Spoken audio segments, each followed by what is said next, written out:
Hello friends, welcome to you my YouTube channel Nutan academy. तो हम लोग बेहतरीन चैप्टर पढ़ रहे हैं ऑप्टिक्स, जिसमें से कल हम लोगों ने प्लेन मिरर के कॉन्सेप्ट पर बात किए थे। बहुत सारे प्लेन मिरर के कॉन्सेप्ट है जो कि हर एग्जाम एनडीए में, एयरफोर्स में, हर एग्जाम में वो उससे क्वेश्चन आते हैं। एक क्वेश्चन, अगर आप लोग न्यू स्टूडेंट हैं तो वीडियो को लाइक कीजिए, शेयर कीजिए और चैनल को सब्सक्राइब कर दीजिए। तो let's ready our new portion, that is reflection of light. क्या पढ़ने जा रहे हैं आज हम लोग? Reflection of light. What is reflection of light? ये हम लोग क्लास 10 में पढ़े हैं, क्लास 8 में पढ़े, हर क्लास में हम लोगों ने इस पे बारे में पढ़ा है। तो रिफ्लेक्शन ऑफ लाइट मतलब होता है कि the bouncing back of light. किसी ऑब्जेक्ट को अगर वॉल पे फेंकेंगे तो फिर वो टकरा के हमारे पास ही रिफ्लेक्ट होता है। This phenomenon is called reflection of light, that is the bouncing back of light. The bouncing back of light is known as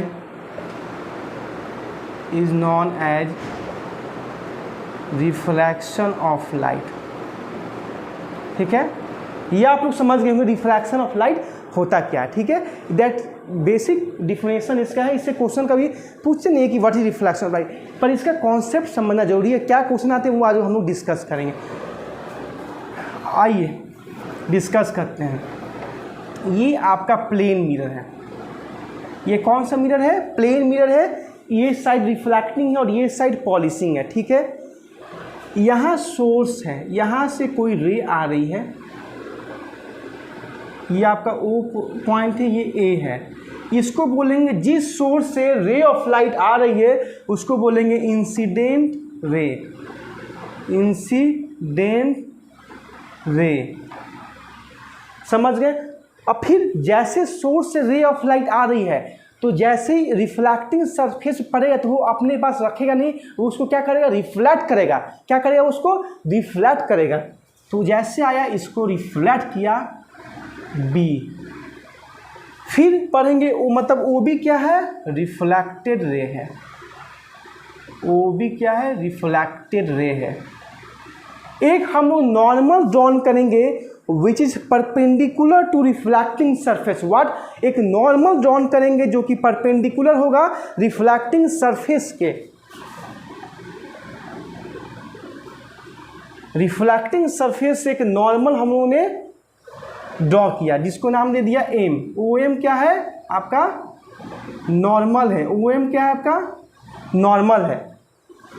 ये समझ रहे होंगे कैसे इंसिडेंट रे आया, जो सोर्स से लाइट रे आया उसको इंसिडेंट रे, फिर सोर्स पे रहेगा नहीं, उसको फिर रिफ्लेक्ट हो जाएगा जिसको बोलेंगे रिफ्लेक्टेड रे। एक नॉर्मल ड्रॉ कर दिए फ्रॉम द रिफ्लेक्टिंग सरफेस जिसको नाम दे दिया ओ एम। ठीक है, अब आइए, एक एंगल होता है जो इंसिडेंट रे और नॉर्मल के बीच में बनता है, उसको बोलते हैं angle of incidence. The angle which is formed by incident ray and the normal is called angle of incidence, and the angle which is formed by reflected ray and the normal is called angle of reflection। जो angle incident ray या normal से बना है उसको angle of incidence बोलेंगे, और जो angle reflected ray या नॉर्मल से बना है उसको क्या बोलेंगे? Reflected angle of reflection. क्या बोलेंगे? Angle of reflection. कुछ इसके लॉ होते हैं, कुछ इसके लॉ होते हैं, आप लोग सब फैमिलियर होंगे। क्या क्या लॉ है?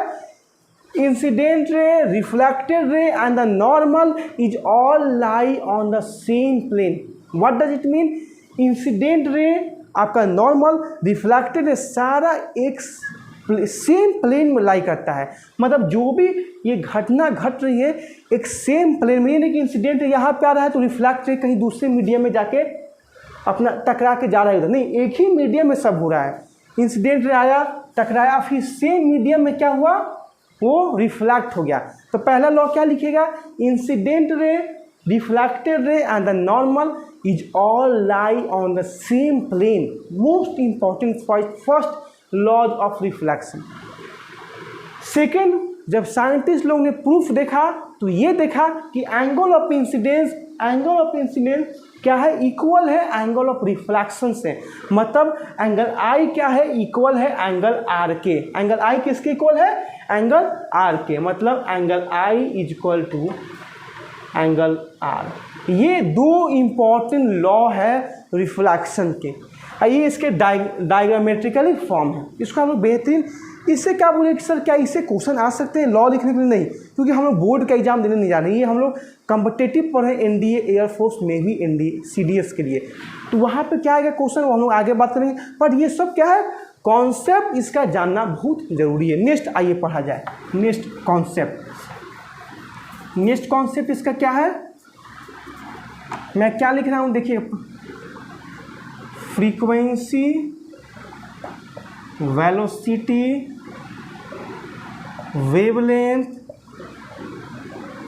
wavelength remain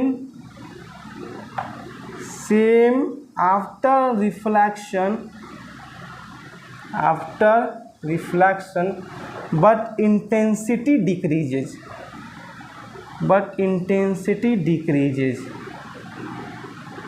क्या मैंने लिखा, इंपॉर्टेंट पॉइंट क्या है, ये आपके एग्जामिनेशन पॉइंट व्यू से है। आफ्टर रिफ्लेक्शन के होने के बाद फ्रीक्वेंसी, मतलब कितना फ्रीक्वेंसी हम बेसिकली पढ़ेंगे अल्टरनेटिंग करंट में, कि एक साइकिल में कितना वो रिपीट कर रहा है, उसको बोलेंगे फ्रीक्वेंसी। नंबर ऑफ वाइब्रेशन, जो कितना वाइब्रेशन हो रहा है एक साइकिल में, उसको बोलेंगे फ्रीक्वेंसी। वेलोसिटी फैमिलियर वर्ड है, लिनियर वेलोसिटी, एंगुलर वेलोसिटी सारा हम लोग पढ़ चुके हैं। फिर आता है कि वेवलेंथ। हाँ, वेवलेंथ आपका होता है एसएचएम में पढ़िएगा या वेव ऑप्टिक्स में, जो डिस्टेंस ट्रेवल करता है वेव और 1 मीटर जो लेंथ कवर करता है उसी को बोलते हैं वेवलेंथ, जिसको डिनोट करते हैं लैम्डा से। ये बोल रहा है कि रिफ्लेक्शन के बाद frequency, velocity, wavelength remain same होता है। एक बात बताइए, ये जो भी घटना हो रही है सेम मीडियम में हो रही है, ये नहीं कि हम यहाँ से ऐसे वेलोसिटी से आए अब फिर उसके बाद दूसरा मीडियम में चले गए, ऐसा तो हो नहीं रहा है। तो वेलोसिटी मतलब क्या हो रहा है, जिस मीडियम से आए तो भाई आपको लॉ ऑफ रिफ्लेक्शन का कानून फॉलो करना ही पड़ेगा। आपको जो है सेम मीडियम में ही रिफ्लेक्ट होना, तो आपको मतलब वेलोसिटी को सेम रखना ही पड़ेगा जानबूझ के ही, आप कुछ नहीं कर पाइएगा। फ्रीक्वेंसी, मीडियम चेंज नहीं हो रहा है क्योंकि velocity is equal to frequency into wavelength. अगर वेलोसिटी चेंज नहीं हो रहा है तो फ्रीक्वेंसी भी चेंज नहीं होगा, अगर फ्रीक्वेंसी चेंज नहीं हो रहा है तो वेवलेंथ भी नहीं चेंज होगा। बट इंटेंसिटी डिक्रीजेज, इंटेंसिटी क्या हो रहा है, कंटिन्यूअस डिक्रीज हो रहा है। कैसे देखिएगा, ये आपका हो गया प्लेन मिरर, इंसिडेंट रे आया, ये आपका नॉर्मल, ये आपका AO, ये B मान लीजिए, ये M है, ठीक है।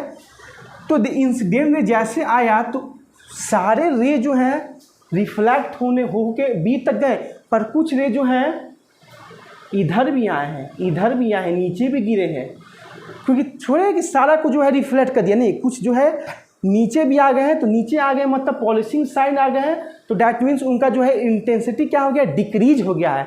तो ये मोस्ट इंपॉर्टेंट पॉइंट है, इसको दिमाग में रखिएगा। आइए नेक्स्ट कॉन्सेप्ट हम लोग पढ़ेंगे डेविएशन के बारे में। डेविएशन मतलब कितना इसमें डेविएशन हुआ, ये भी एग्जामिनेशन पॉइंट के लिए बहुत इंपॉर्टेंट, इससे न्यूमेरिकल आते हैं एनडीए में खासकर। ये एंगल ऑफ आई है, ये एंगल ऑफ रिफ्लेक्शन है, इसको इसी में हम लोग पढ़ेंगे कितना इसमें डेविएशन हुआ, इसको डिनोट करते हैं डेल से। कितना इसमें डेविएशन हुआ, मतलब जो रे इधर आ गए, जो रे ऊपर आ गए, तो उन दोनों के बीच में कितना एंगल ऑफ डेविएशन क्रिएट हो गया, उसी को बोलेंगे एंगल ऑफ डेविएशन। देखिए, अगर सेम लाइन में और ऐसे लाइन खड़ा है तो कितना एंगल क्रिएट करता है, 180। ये आपको एक लाइन है और इस पर ये 3 एंगल है, तीनों एंगल का सम कितना हो जाएगा, 180। Angle i equal to angle r लिख सकते हैं कि नहीं, आर को भी एंगल आई लिख सकते हैं, आई प्लस आई प्लस ये मान लीजिए एक्स है, तो एक्स कितना आ जाएगा, 180 डिग्री माइनस 2y, यही हो जाएगा angle of deviation in that case. इसमें न्यूमेरिकल आते हैं कि मतलब दे दिया रहेगा कि आपको एंगल ऑफ इंसिडेंस दिया रहेगा 60 डिग्री, अब पूछेगा कितना उसमें डेविएशन हुआ, तो ये फॉर्मूला से निकाल सकते हैं 180 डिग्री माइनस 2y से। सेकेंड कॉन्सेप्ट में आइए, सारा हम लोग एग्जामिनेशन पॉइंट से पढ़ रहे हैं मोस्ट इंपॉर्टेंट कॉन्सेप्ट। एक होता है दो मिरर को हम लोग प्लेस करते हैं थीटा एंगल से। दो मिरर को हम लोग क्या प्लेस करते हैं, कुछ एंगल से प्लेस करते हैं, ठीक है। यहाँ सोर्स है, यहाँ से इंसिडेंट आया, टकराया, अब फिर इस मिरर पे गया, तो पूछता है कि ये एंगल जो डेविएशन हुआ वो कितना बना। ये भी इससे भी कॉन्सेप्ट से न्यूमेरिकल आते हैं, मैं सारा न्यूमेरिकल कराऊंगा, ये दोनों कॉन्सेप्ट से। इस सोर्स से यहाँ से इंसिडेंट आया, टकराया, फिर रिफ्लेक्ट हो गया सेकेंड मिरर में, तो यहाँ पे डेविएशन कितना हुआ। डायरेक्ट फॉर्मूला याद रखिए, प्रूफ का कोई हमें ज़रूरत नहीं है। अगर प्रूफ का हुआ तो मैं आपको समझा दूंगा, पर प्रूफ का कोई लंबा चौड़ा कोई ज़रूरत नहीं है।